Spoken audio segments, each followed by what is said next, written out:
Josh Kelly moves to 7-0 with a 7th round retirement of Chris George. This was for the Commonwealth welterweight title and also the WBA international welterweight title.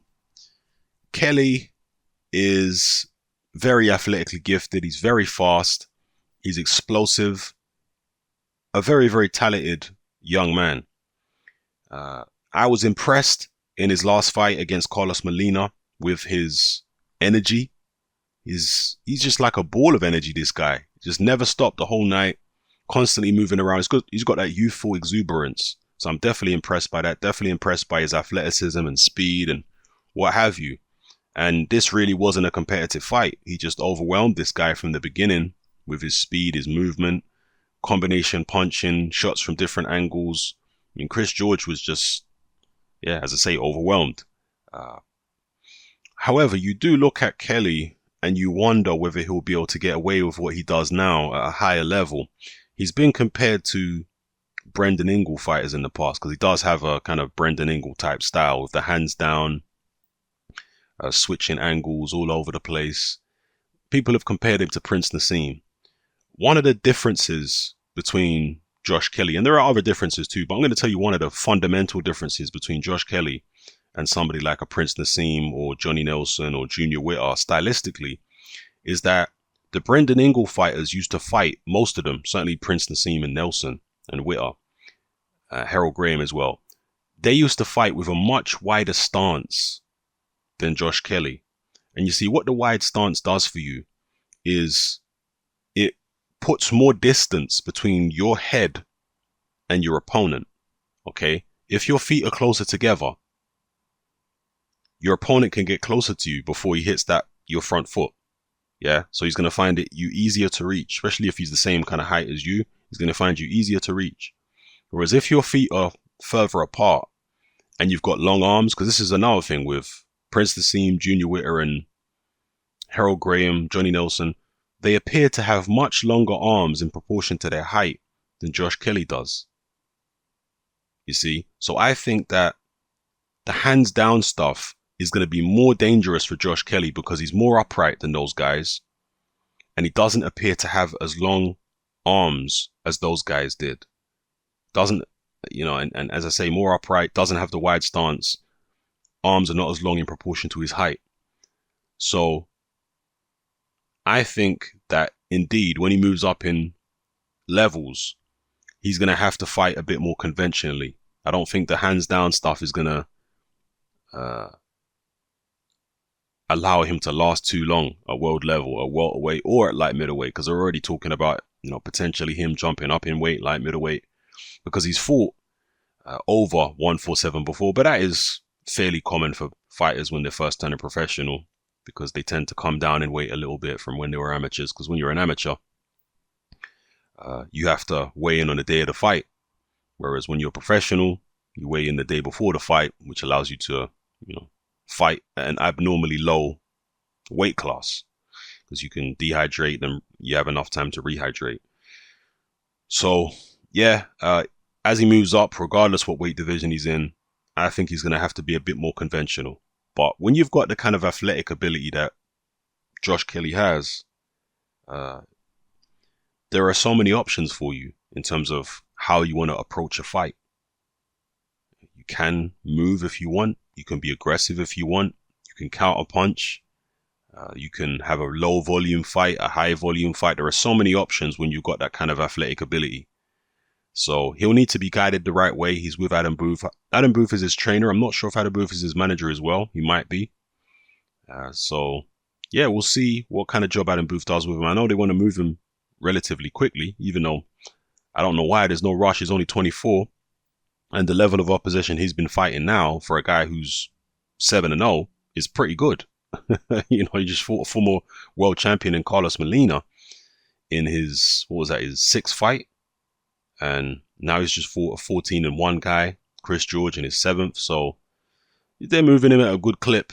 And it seems like they want to move him up even higher than this quite soon. I think he can be at this kind of level for a little while. The Carlos Molina fighting former world champions and stuff like that is cool.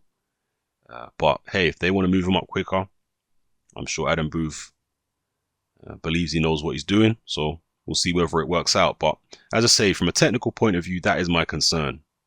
That he's got the Brendan Ingle type thing going on, but he's more upright than those guys. Yeah, doesn't have the wide stance, which means his head is always closer to his opponent than a Prince Nassim or a Johnny Nelson or a Harold Graham, etc. One of the guys, just to give you an example of what I'm talking about, when someone doesn't have particularly long arms in relation to their height, is Ryan Rhodes, right? Ryan Rhodes was a Brendan Ingle fighter who had pretty short arms for his height. And he had the hands down typical Brendan Ingle style. He was really a Prince Nassim clone. Yeah, I remember when, maybe it's unfair to call him a Prince Nassim clone because everybody was fighting like that in the Ingle gym back in the days, or most of them were. But certainly he was very close to Nassim. And there was a time when Ryan Rhodes was undefeated and you had Prince Nassim and Junior Witter, and they called them the Spice Boys. I remember that. They called them the Spice Boys. And Ryan Rhodes ended up getting knocked out by a guy called Jason Matthews. That was a pretty bad knockout. And yeah, that had been coming. In fact, did he lose before that? I think he lost before the Jason Matthews fight, didn't he? I can't remember now, so long ago. But the Jason Matthews KO was a devastating knockout loss for Ryan Rhodes. And Ryan Rhodes was a good puncher. But again, just because his arms were so short in relation to his height, it just made him easier to hit. And he did have a fairly wide stance in them early days. But again, the short arms just didn't work for him. Prince Nassim was just a much more gangly, rangy kind of guy with his reach in proportion to his height. So it just worked better for him. Same with Harold Graham, same with all these other guys. And obviously, Prince Nassim was a tremendous puncher. You know, just to go back to comparing him to Josh Kelly. Josh Kelly appears to have good power, but he doesn't have the kind of insane punching power that Prince Nassim had. Prince Nassim's power was just something ridiculous. I still, to this day, have seen very few fighters with that kind of punching power. Crazy. and Prince Nassim's punching power was effortless. You know, he'd throw a shot that looked innocuous and guys would go flying around the ring. It was the strangest thing. Anyway, let me know what you feel about Josh Kelly and his performance here against Kris George. It was a good performance. Dominated the guy all the way through the fight. I don't think the guy didn't even win a minute of a round. Never mind winning a round. He didn't win a minute of a round. Kelly dominated him completely. Didn't just dominate him physically in there and tactically and athletically. He dominated him mentally, which is something that he likes to do. He likes to goad his opponents and stuff like that.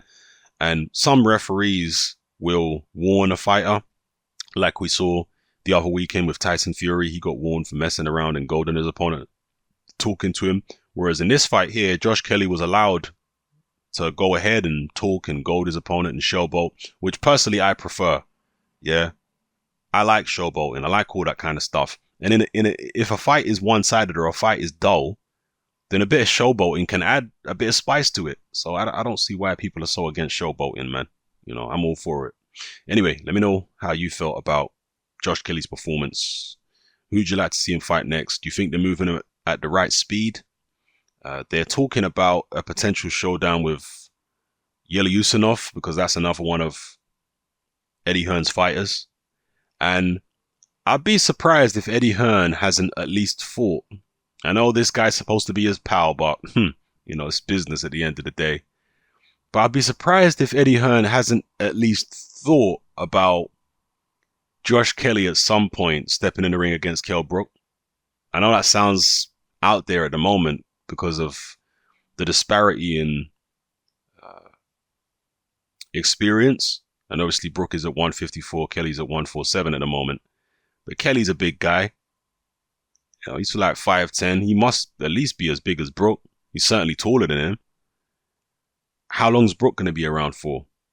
You know, a passing of the torch fight. It sounds a bit cynical, but I wouldn't be surprised if in a year or a year and a half, if Kell Brook is still around, if they're not talking about the possibility of Josh Kelly versus Kell Brook.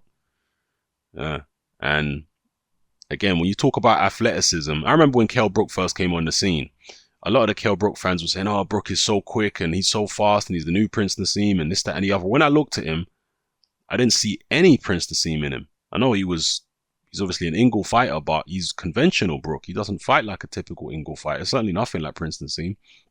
I didn't see any particular amazing speed, or his power was all right, but there was nothing about Kell Brook's athleticism that leapt out to me. Let's just put it that way.